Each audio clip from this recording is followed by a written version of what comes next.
Now, without further delay, let's begin today's event, sponsored by Capacity and hosted by National Mortgage News. I'd like to introduce your moderator, and that is Mike Perkowski, co-founder and partner at New Reality Media. Mike, the floor is yours. Thank you very much. Ladies and gentlemen, good day. Glad you could join us for today's web seminar.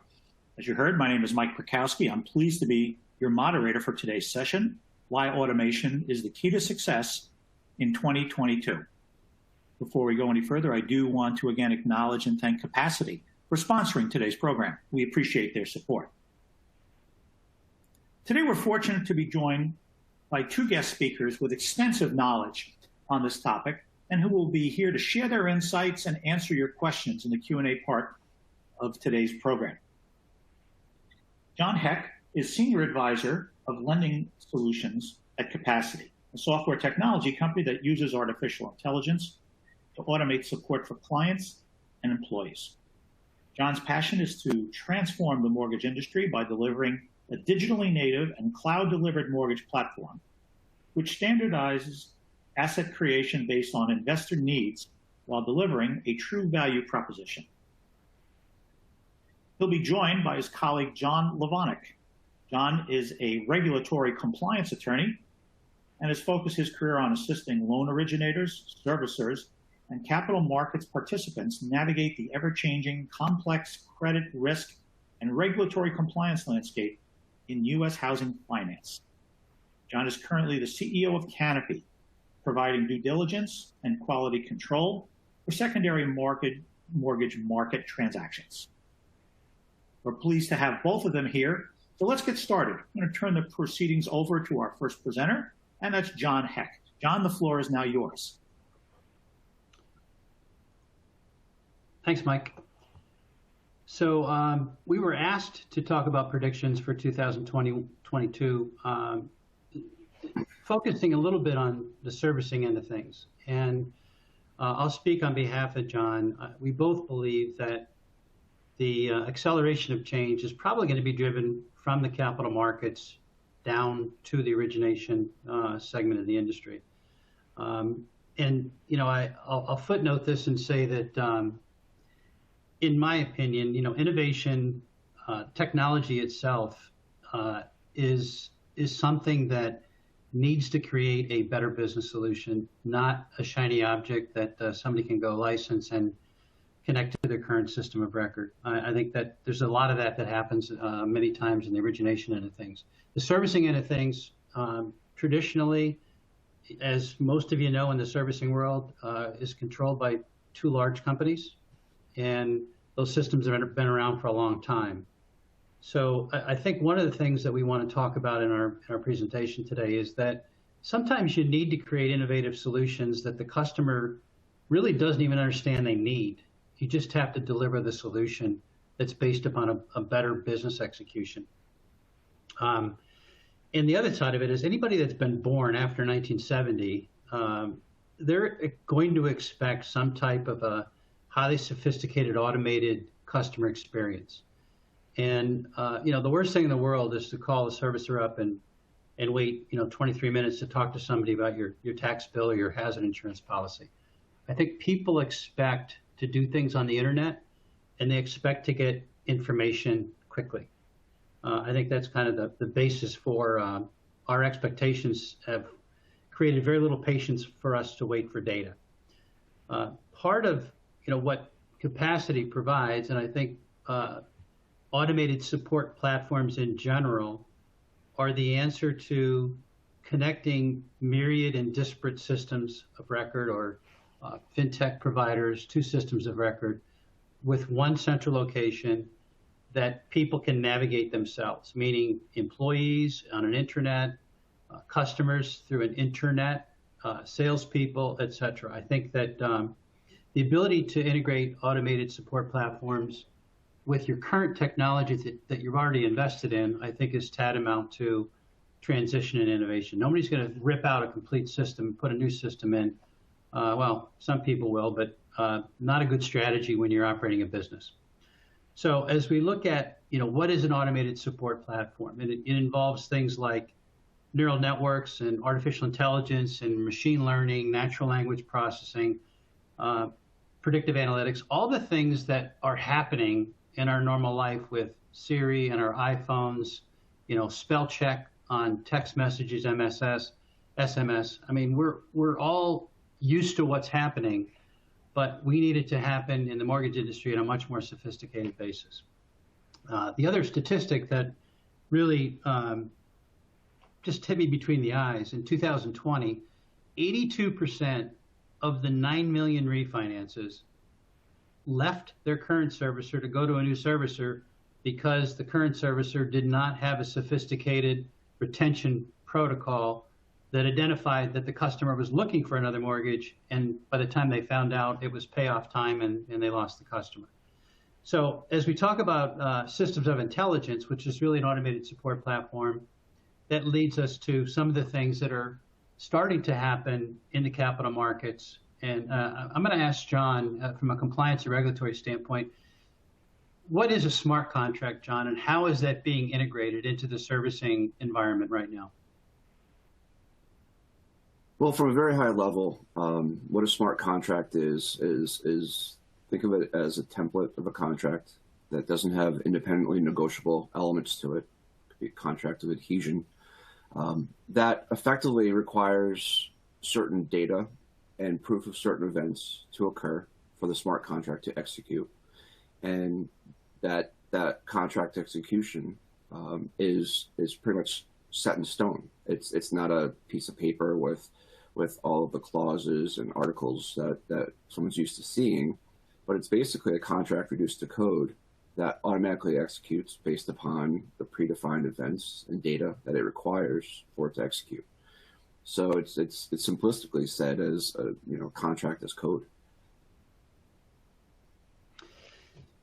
So basically, and I'm oversimplifying, there's two ways to engage with some type of a support platform with a system of record. You can do a database to database engagement, or RESTful API seems to be the most used methodology right now. Integrating to full integration into systems, especially outside systems like Salesforce. Very difficult and time consuming if you don't have API capability or database capability. The other point where we get into smart contracts is, and correct me if I'm wrong, John, they can be used for actually tracking payment cash flows with borrowers paying servicers, as well as tracking the actual securitization. Yeah, so the use of smart contracts and servicing was going to be particularly interesting because, to your point, John, what it has the ability to do is to standardize routinely repeated, very mundane, but honestly repeated and sometimes heavily documented certain events. The importance in the practical application of a smart contract, to your point, is something as simplistic as a time in which a payment's due, a payment methodology, the representation that a payment occurred, and then the reduction of the fact that the payment occurred to evidence a ledger, as a credit or debit or application of the payment in a pretty consistent manner. So I think what you're saying is, the viability of smart contracts and servicing is going to be an intriguing use, but it requires that certain things occur in advance, right? Smart contracts can't be leveraged without absolutely accurate data, right? The challenges are that certain service providers, whether it's a servicer, an originator, whomever in the mortgage lifecycle, they require absolutely accurate data for the smart contract to work. So it's more of a means of creating an ecosystem in which the data can be vetted, verified as accurate, and then exist within an ecosystem and infrastructure and application that ensures that the data cannot be corrupted in any manner. Corrupted being, misaligned, mismapped, it must be absolutely used and understood for exactly what it is. And the challenge, I think, before we get to even the capabilities of smart contract, is talking about whether or not a servicer has the appropriate software applications to control data, to ensure that data is initially categorized and classified as accurate, that subsequent calculations done by a servicer to project payments, to send out on a monthly basis a monthly paper invoice is required of the servicer, right, by regulatory requirements. What's on that document, that the data on the document is calculated correctly, and that the return from the consumer is the consumer engaging in fulfilling their obligation on the contract, right? They receive the invoice, they turn around and make a payment, whether it's via ACH, whether it's via mailing a check, whether it's whatever payment methodology that they have. So a lot of infrastructure and application-based enhancements need to be made prior to the effective use of smart contracts and servicing. But once the industry does get there, that the ability to automate is obvious, and smart contracts are a real solution for servicers. So that leads us into this topic number 2. What you're talking about then is, translating what you said, the sooner true data is available to that asset, wherever it is in the ecosystem, the more things can be done with that data. Is that an accurate hypothesis? It is, and it requires us to kind of step back, though, and look at it from this perspective, right? Historically, we've dealt with applications, we've dealt with enterprise-level infrastructure, and now what we're seeing is ecosystems, right? So those are 3 concepts, growing and validity. An ecosystem can contain an enterprise infrastructure which maintains an application, right? And the key is interoperability, right? That the fact that the applications and the infrastructure and the ecosystem all speak a common language. They have the ability to operate collectively. I think you mentioned this in the beginning. The challenge of the industry here is that the mortgage industry is currently an array of disparate technologies that have a hard time talking to each other through common languages, such as, MISMO does its best at assisting and giving us uniform means of classifying data. So disparate ecosystems or disparate applications have the ability to interact, but there's too much of a dependency upon ensuring the accuracy of the data and the consistency of the data to be sure of that. So what the industry is really looking to do and really pushing towards is no longer are we going to be an industry of disparate applications and or disparate, enterprise level technologies. The industry is really pushing towards creating these mortgage ecosystems. You see it arising with, the large, SPACs or the large entities that are, acquiring all of the service chain, right? You see, it starts with an LOS, then the LOS builds an entire ecosystem and infrastructure around it, right? And has all the ancillary services that can operate effectively with its core application. And that way the enterprise can control the ecosystem. They can ensure that the disparate applications can communicate in a common language because it's all done through a centralized authority, centralized technology. So you see one popping up, ICE mortgage technology is a great one. Then you've got the other one of, ecosystem of Black Knight. So what we're trending towards as an industry are these disparate and isolated ecosystems that are, going to force consumers, going to force service providers, originators, servicers to work within the confines of these disparate ecosystems.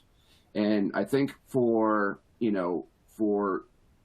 the mortgage industry to work as you kind of outlined, right, to have this interoperability, this get to this true digital, the industry needs more of an open architecture with the ecosystems, less of the isolationist, centralized ecosystems, and more of a decentralized ecosystem where these disparate technologies can coexist. They can transact, right? There's not the I don't want to call it greed, but the control on the data passing because of the need to monetize that.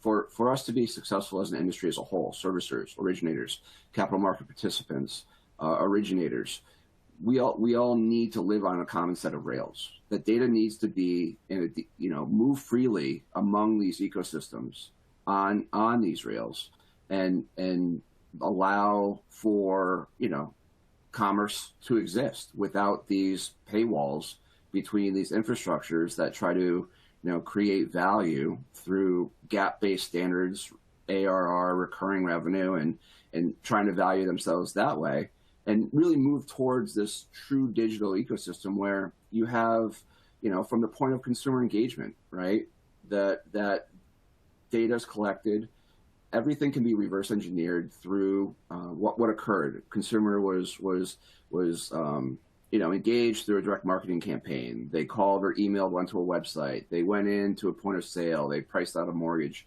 They priced, went to various lenders and chose one, right? Then they got into this ecosystem. For us as an industry to really prevail and where we're going as an industry is towards this ability for day one, for that experience to be on a digitally native application, meaning that we collect the data, we understand what's happening, the consumer understands their engagement, but that data is maintained, housed, saved in a common way for that individual asset that's created to freely flow through the capital markets without any constraints, all based on a common understanding of the core component, which is its data, effectively. So the term I've read recently is the digitization divide, which is the amount of room between your current mortgage technology, whatever it is, and the ability to truly digitize the documents and the information that's in your system of record. So to your point, if it's not truly digital, it's difficult to get that information in some type of an open environment. It has to be normalized in order for it to be evaluated, to be archived, hashed, however you want to refer to it. And the other part of it is what you're talking about with open ecosystems that freely speak with interoperability. The consumer gets empowered with their own data, right? They can create ownership of their own data and basically release that data to any type of a consumer lending experience. We're talking about mortgage today, but it can be accurate. I saw. Go ahead. Sorry, I think that's a point that we're going to talk about in the future, but that's a really important point that you got, John. One of the key and coolest things I see happening in our industry, and there are some service providers out there providing for this currently. It's the data sovereignty, right? The use of consumer data through regulatory means, right? Is that methodology is no longer going to be practical. The industry is moving towards a consumer-centric ability for the consumer to maintain and control the data that's associated with their identity. And a lot of the coolest projects that I'm seeing coming through now are targeted with that by empowering the consumer to control the dissemination of their information. And you can see it with CCPA and other GDPR type of state regulatory, or statutory requirements they're putting in place. These requirements are empowering the consumer with the ability with the right to be forgotten, the right to control the use of their data.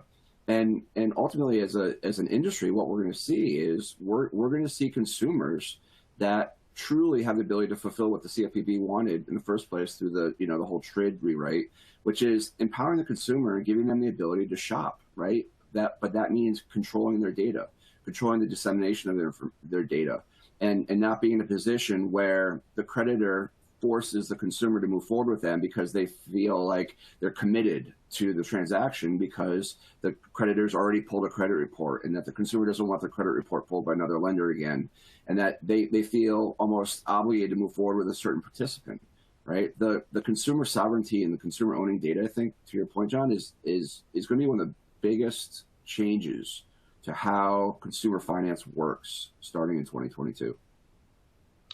Yeah, and I think if I were to, oversimplify what an automated support platform is, it's really a system of intelligence. It's looking at data, and it knows what to do with that data. It's tacit. It's like a 15-year mortgage veteran that understands what to do when they look at data on a document. It knows what that data is used for, and it knows once it sees that data what to do with it, whether it's order a product or create some type of an analytic, put it on a summary worksheet. It's intuitive. A system of intelligence is going to be driven by data. And Web 3.0 is really what we're talking about. It's having intelligent interactions among all the users with all of their devices. It's the sharing of data on everyone's device. Yeah. So as it's a great way to reduce it, right? What Web 3.0 is, it's basically a consistent reliance upon data and a common understanding of what the data is and how it's to be used. That's an excellent point. Yeah, I think too we talk in the sense of kind of a complete conversion, and one thing about this mortgage industry, having been in it a long time, things happen very slowly. However, whenever there's a tipping point, it happens almost overnight. If you look at DU and LP being introduced in the mid-90s, if you look at no asset, no income lending, if you look at the crash 2008, you look at RT, securitization, the beginning of securitization. When those things happen, change happens overnight. And I think one of the things that I want to be cognizant of when you're making decisions about technology, it always will involve a cultural change to your people, because they have to sign up for what's happening as the new way of doing business. So it has to be easier and better for them to affect that change. If they have to do more work, it's probably counterintuitive. So as you're looking at the way this industry is changing, and we talk, everybody at all the conferences that we go to, we hear about digital transformation. That's a term that's certainly widely overused. Talk a little bit about how you see the transition from analog through hybrid to truly digital assets. How do you see that happening in the ecosystem? So right now it all starts with the loan origination technology, right? All transactions start either through, a CRM to point of sale to LOS, right? That's the traditional workflow. And, everyone's fully aware of the pain and the challenges of getting an LOS stood up and, configured and working in the manner that you want it to work. And once it's working the way you want it to work, the changes need to occur, and it's a constant push-pull.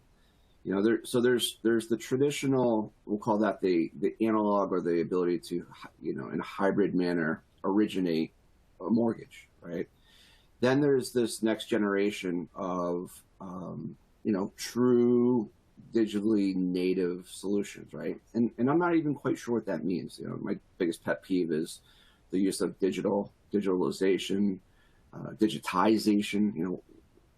These terms are used so loosely and recklessly in the industry that they've almost lost meaning.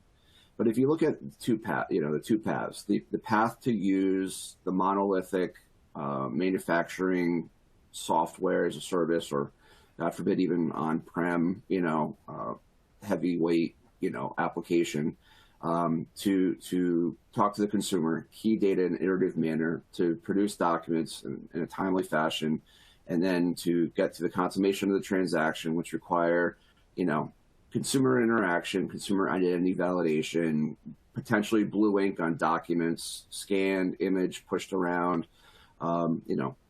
That's the one path. Then you have this, blockchain or digitally native experience, right? Where the same path works, but it's through a more congruent, knit together set of technologies that speak the same language, that allow for a consolidation of traditional functions, right? Which reduces the time, cost, money element of mortgage origination, right? Gets us past the cost to originate assessment, right? And it gets us to, it compresses the timeline. It says we can get a consumer, from point of engagement to the point of consummation in a highly efficient digital manner, right? Meaning manual processes are fully automated through event-driven APIs with third-party service providers, using some sort of our robotic process automation, fancy term for, automating a historically manual function, to compress the timeline. But, and to ultimately create a mortgage, which is a widget, right, the manufacturing sense, that is in and of itself, not only a representation of the transaction, who's the consumer, what are they paying, what's the collateral, is the collateral sufficient to support the debt obligation, but it's basically these representations that can be ultimately reduced to binary, to code, that can exist on a database somewhere, right, that don't require a blue inked, notarized document in a banker's box to be pushed from custodian to custodian, right? So I guess to answer your question, John, is that the difference is that the analog methodology with the digitalization of process, basically digitalize the process to compress that timeline to get to the widget, right? That's one process. But then you have the other process, which is creating that widget through a compressed automated process to get to a true digital output. No longer a representation of the transaction through a stack of PDFs and blue ink certified documents, but basically a closing document package that effectively can be reduced to code.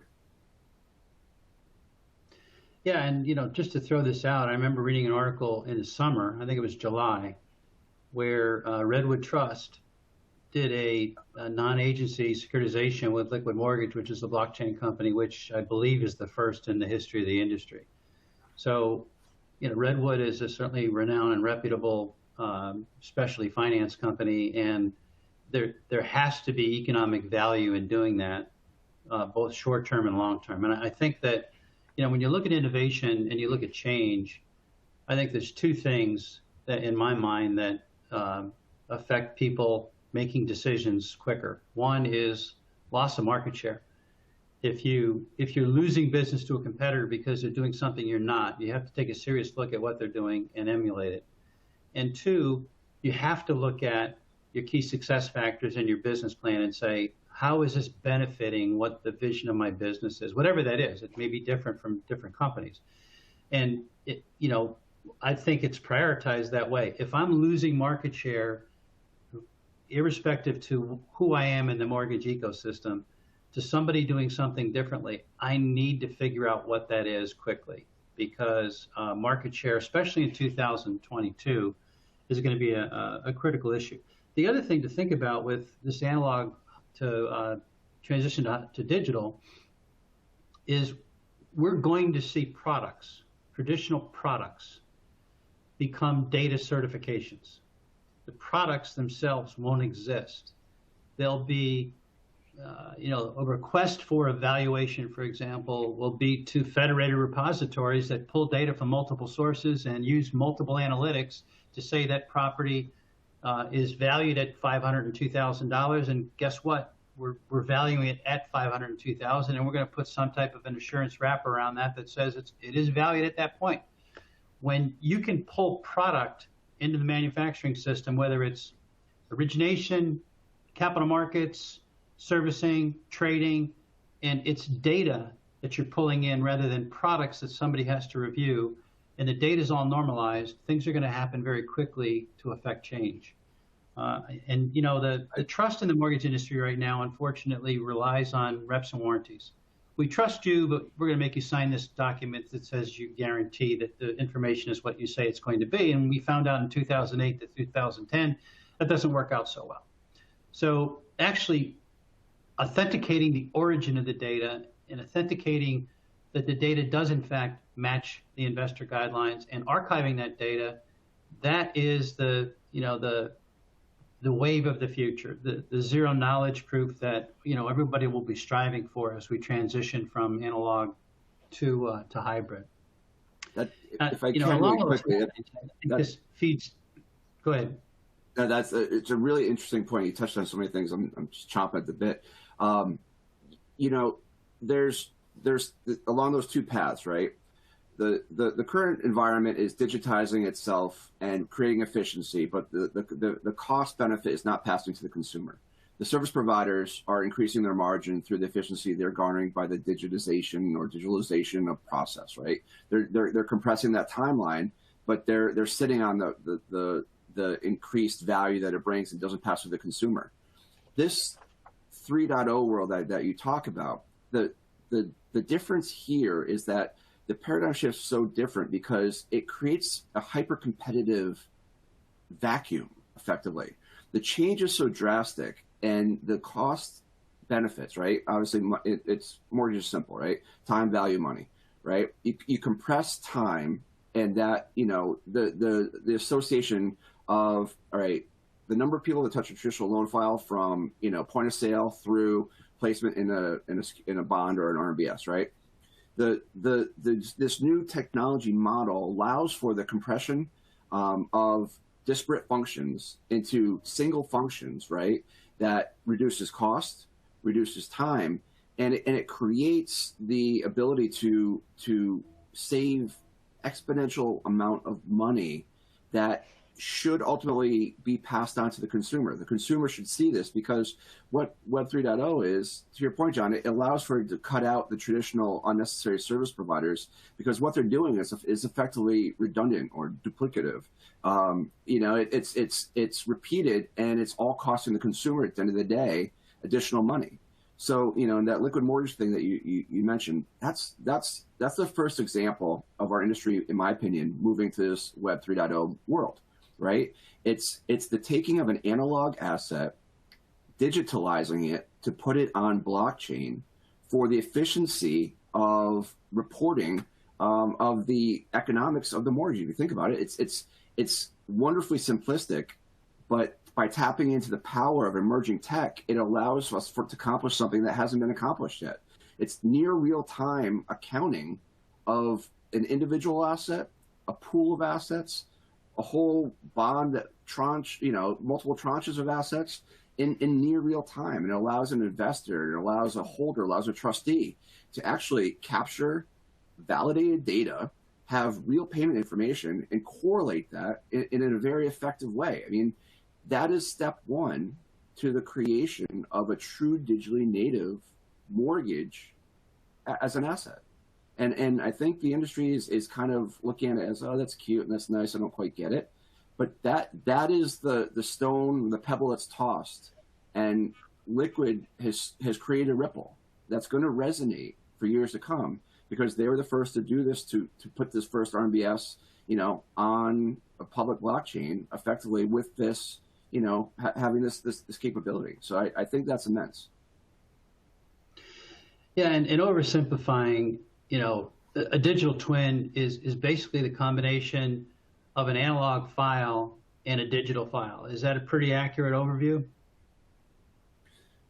Yeah, the concept is it's a digital representation of a physical asset, right? So, well, you can still have the physical asset. The asset can still be that paper mortgage, that hybrid e-mortgage, or the full-on e-mortgage, e-note, and exist as a PDF with certs on it that is digitally passed, but effectively the twin is that it has a digital representation on a blockchain that effectively is correlated in real time, near real time to the physical asset.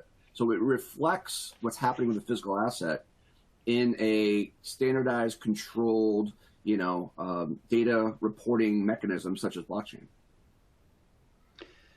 So if you look at the industry and you look at Redwood, and obviously that was a non-agency securitization, and you look at a typical, mid-tier or small originator, the interesting part of innovation, in my opinion, is the non-agency investors like Redwood. Redwood's both agency and non-agency, obviously, and many of them are both agency and non-agency. if you go back to 2005, I believe more than 50% of all securitizations were private securitizations. We've evolved, if that's the best word, into most of the agency securitizations or most of the securitizations are controlled by the agencies. So I see the non-agency investors driving a lot of this change, like the Redwoods, because the originators are going to have to dance to the music that the capital markets want them to dance to. So again, I go back to this intelligent system, this automated support platform that allows data to be normalized and data to be shared among multiple systems of record is part of what needs to happen for this evolution to occur. You can't dump your current technology and license something that is going to allow you to continue to do your business on a day-to-day. The business plan has to involve, in my opinion, the transition from an analog, let's call it analog origination, into hybrid, which many people are into e-closing and e-delivering some of these assets now with e-notes, which are obviously serviced a little bit differently, and transitioning toward digital, because that's where the market is going, because the economics of a digital asset far outweigh the economics of the analog mortgage ecosystem. Bottom line is, the technology we have out there right now is the most sophisticated in the history of the world, and the cost to originate a mortgage is the highest in the history of mortgage banking. It just doesn't make sense. So, something has to work to get it out of that. To your point, John, if I was an independent mortgage banker that had the ability to deliver to the GSEs or deliver to the private capital markets, and, understanding that the private capital markets might pay a little bit better for an asset, but, the GSEs, I could pretty much deliver 100% of my loans to the GSEs all day long, right, with very low friction. There's no secret that there's more friction for an independent mortgage banker to deliver to the private capital markets than it is to deliver to the GSEs, right? For whatever reason, for however it works, right? No need to get into that right now. But in 2022, John, what we're going to see through automation and through the use of emerging technology is the reduction in that friction to deliver to the private capital markets, allowing Wall Street to compete with the GSEs once again. Wall Street is not on equal footing with the capital markets now because they have a due diligence obligation to look at each and every one of those assets that they're acquiring to ensure that they're buying loans that adhere to guidelines, they're not buying loans with regulatory compliance violations, or God forbid that the collateral is sufficient to carry the debt obligation, right? So the friction to deliver to Wall Street is that there's a lot of chance that, even the best lender, 2 out of 10 loans might fall out for having a material defect that the capital market investor cannot and will not buy, right? What does the independent mortgage banker do with that loan? They have to sell that at a discount, right? And that impacts their bottom line, the capitalization issues with mortgage bankers and how that plays in. So 2022 is, through automation, John, there should be a true democratization through automation that levels the playing field and permits Wall Street to compete with the GSEs and have an equitable, delivery capability without that friction that the independent mortgage bankers just don't want to deal with in delivering to Wall Street. So I'm confident that technology can do this and it can solve and make for a true, democratized approach. I think at the end of the day, 2022 is going to be pretty telling. And I think we're going to see an opening up of the capital markets on the shoulders of this technology. Yeah, I'm looking at some of the questions and I flagged one, and I'm going to go off script here. And the question is, can we get away from image documentation? Which documents in a loan package are most resistant to true digitization? Can I answer that? Yes. The problem is we're asking which documents are resistant to digitization. If we take a step back, you remember it's data that drives the creation of the document, not the document dictating what the data is. So if you jump in line and say, let's get to the data, that creates the document, right, then the type of document, there's no one document or loan package that is purely resistant to digitization, right? You're able to understand what's going on to that document through, you know, a capturing of HTML, natural language, data, and without looking at the document, you can know how that document's laid out, what data is on the document, and whether or not that document is accurate or not. Yeah, and another question, which I think is really salient to what we're talking about. What are the primary factors that will drive the transition from analog to hybrid to digitization? And I think it's a great question. What will drive that is pricing execution being offered by the capital markets that want it delivered that way. It's that simple.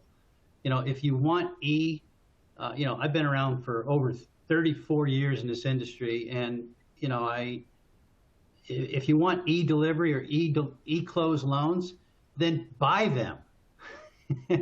They never gave us, the GSEs never gave us better pricing execution.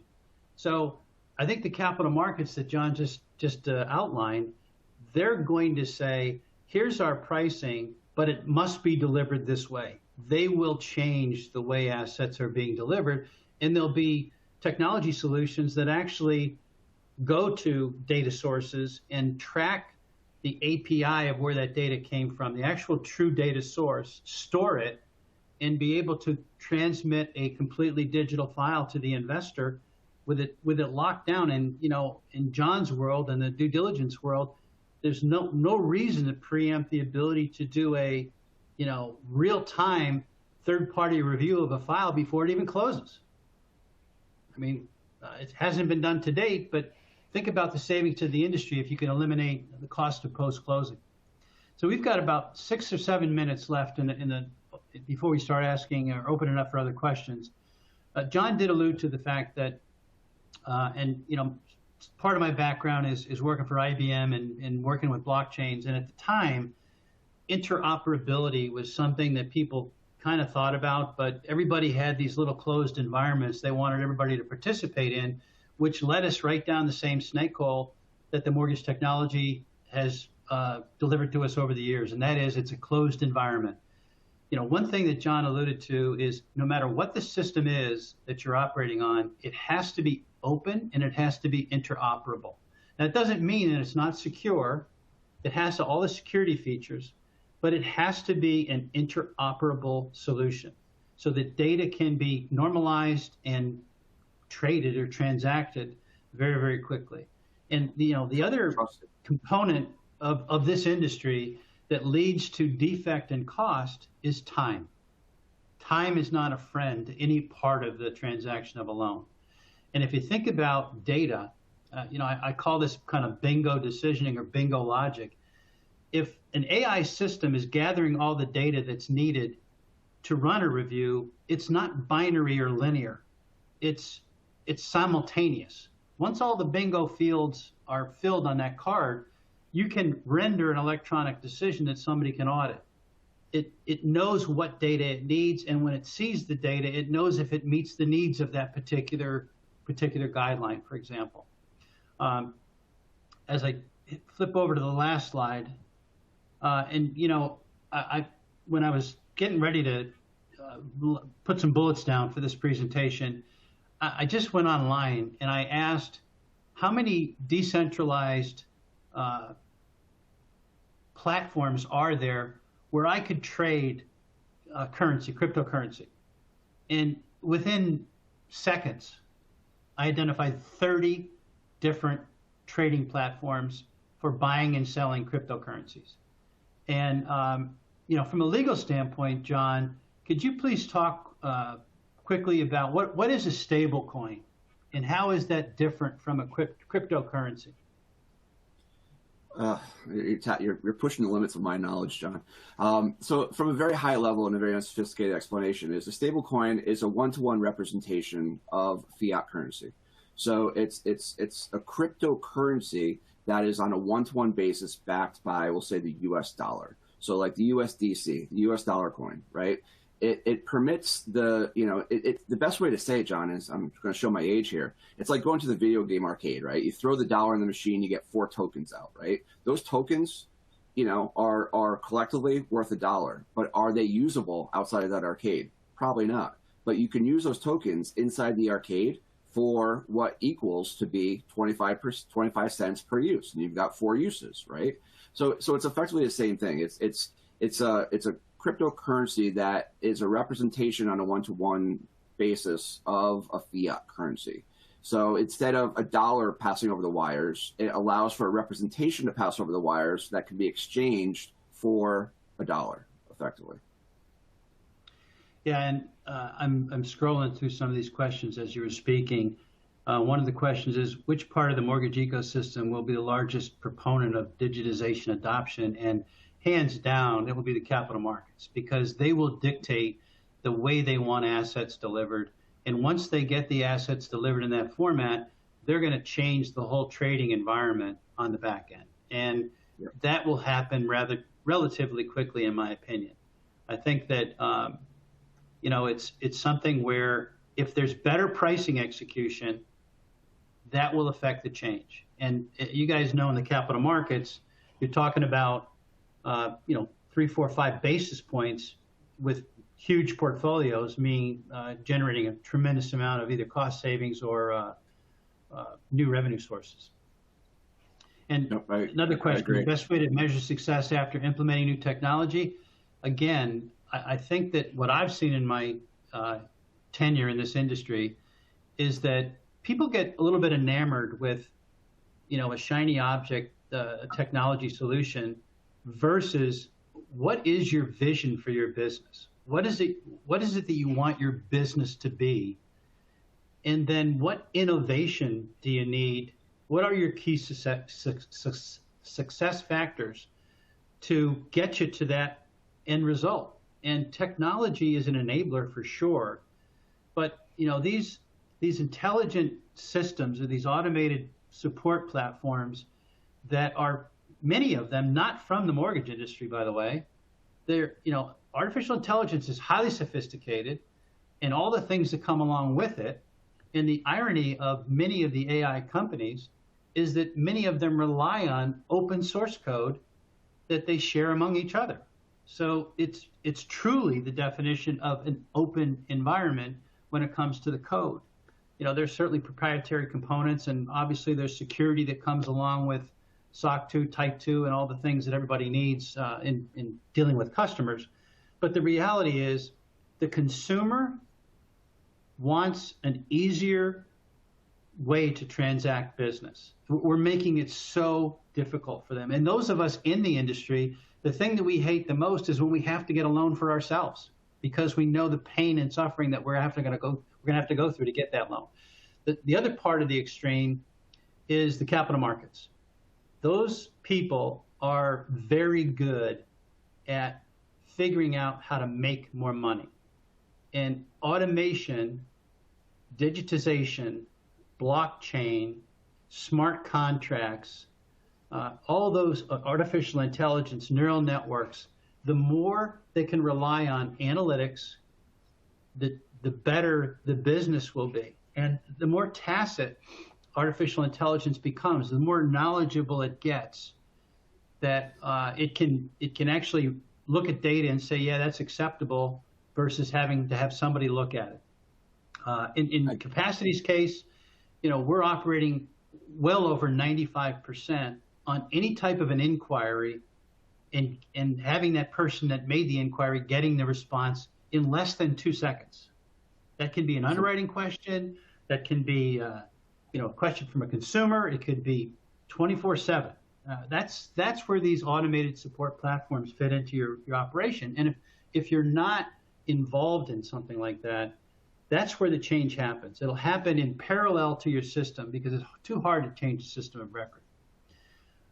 John, it's an excellent point you bring up, right?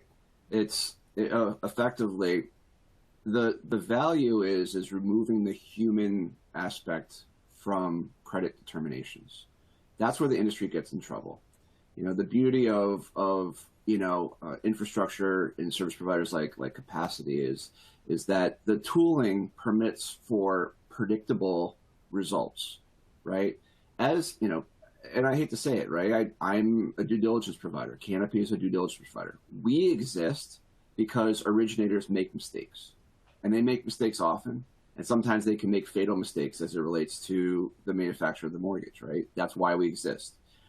Through the adoption of, emerging technology and the automation, especially like through the tools of capacity, that reduces the risk of errors, creates more predictable outcomes.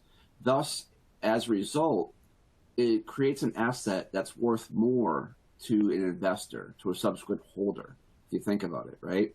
Because it's expensive to conduct due diligence. Nobody likes diligence firms, but they have to use us, right? It's not a pleasant experience to be required but not loved, right? But at the end of the day, if the automation in 2022 that we talk about can take hold, it reduces the need for Canopy, right? As a due diligence provider, effectively, right? And that's where we want the industry to go. We want the originators to be able to conduct business in a defect-free manner and have them compete on price, have them compete on service. I wrote an article in 2010 that is still extremely relevant, right? And gratuitous self-promotion here. Talked about the transition of the power from the capital markets back to the originator, giving the originator the ability to tout their capabilities of originating defect-free assets and stand behind their credit models. And that intrinsically leads to the value and the price of the mortgage, right? And that's where we're trending. If technology is leveraged in a sufficient manner, that the power shift back to their accreditor, their originator, for them to say, our credit model is great, we produce defect-free loans, our loans perform, and here is the data that shows how our loans have performed over the last 20 years, that's powerful.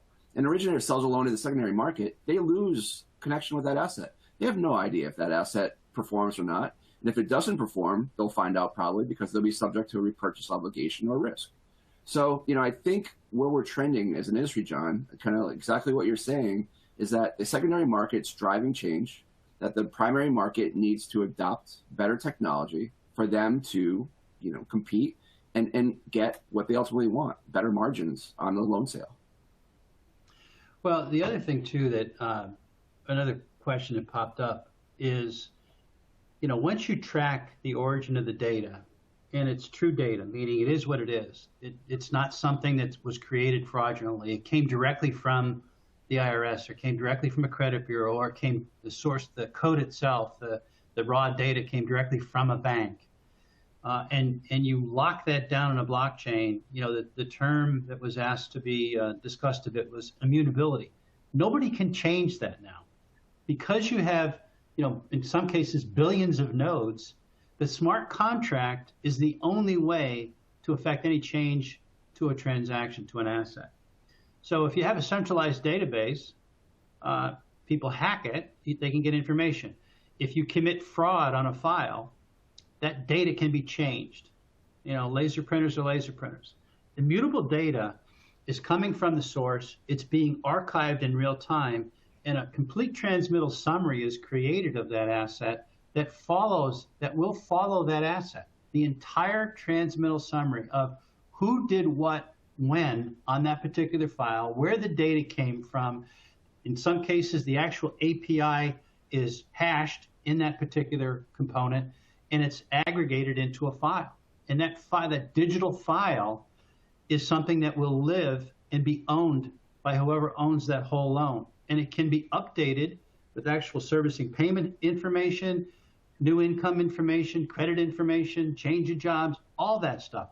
I leave you with the thought of, think about, I'm not sure how much money was lost. I've not done the analytic on this, but I think I should. 82% of all refinances in 2020 changed servicers. 82% of 9 million loans. That's 7.3 or 7.4 million loans. That's unacceptable. I should be a customer of life for my servicer. They should know by looking at my information that I should refinance. Or if I lost a job, or if I had $200,000 in the bank and now I have $10,000 in the bank, I may be in trouble. So proactive, AI can give you the ability to track all that stuff and actually be in front of things happening rather than worrying about things after the fact. Because once somebody calls for a mortgage payoff, it's way too late to keep them in the portfolio. And that I checked that statistic, by the way, from 2 different sources, and that's an accurate statistic. 18% retention. Intolerable. It doesn't make any sense. And that's why we're all paying so much for a loan. And that's why it's hard for a servicer to make any money. Another question was about, what do I see happening, or what do we see happening with client acquisition? There's all kinds of companies out there right now that will go into your database and they'll look at all of your past customers and current customers and run analytics. There's, ways to buy leads off the internet. I think, I started off as a loan officer 100 years ago, and my whole thing was developing relationships with realtors and giving them listings for business back. It's way more sophisticated to that. And, the statistics about people going on the internet and searching for houses and mortgages and then picking a company and picking a realtor, I think that's going to transition into better capturability of people that are looking for homes and looking for mortgages using AI and other automated tools to get them into an automated solution where almost, aggressive or proactive, offers are made without people even getting involved. I think that's going to be, the transition over time. I think that, going back to the IRS statistics of the number of people that file their own returns, it's well over 90% of the people that do their own tax returns are done electronically. So people are used to that. John, I think we've got to get to the poll results. Yeah, go ahead. Jim, or Mike, do you have the... Okay. So, ladies and gentlemen, we're almost at the end of our program, but before we conclude, we'd love to get your take on one question. If you would please give us your answer to the following. What is your highest priority for implementing technology? Okay, which one of these 5? Is it cost-benefit analysis, efficiencies, implementation, adoption rate, or growth? Okay, which one of these is your highest priority for implementing technology? Cost-benefit analysis. Does the cost justify the business case? Efficiency. Does the technology impact my key business success factors? Implementation. How quickly can it be implemented? Adoption rate. Are people using it? Or growth. Will it allow me to grow my market share? If you would please select the one question, click on the radio button next to that answer, hit the submit button, and then we will share the results with you. I'm sure you'll like to know what your colleagues are thinking about this as well. I'm going to take a few more seconds to give everybody an opportunity to give us your vote, and then we'll finish up our program. I want to thank you all for sticking with us today. I know our presenters have given a lot of great information, great ideas. So let's take a look and see what the results look like. Okay, number 1 reason, efficiency.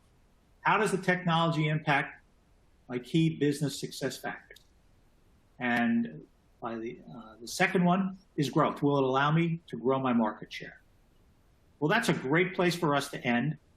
Again, I want to take a moment to thank both John Heck and John Levonick for their presentation, for their insight, and for their ideas and recommendations. Again, we want to acknowledge and thank Capacity for sponsoring today's program. We appreciate their support. And last but not least, we want to thank all of you who attended. Thank you all very much. We hope you have a great and safe day.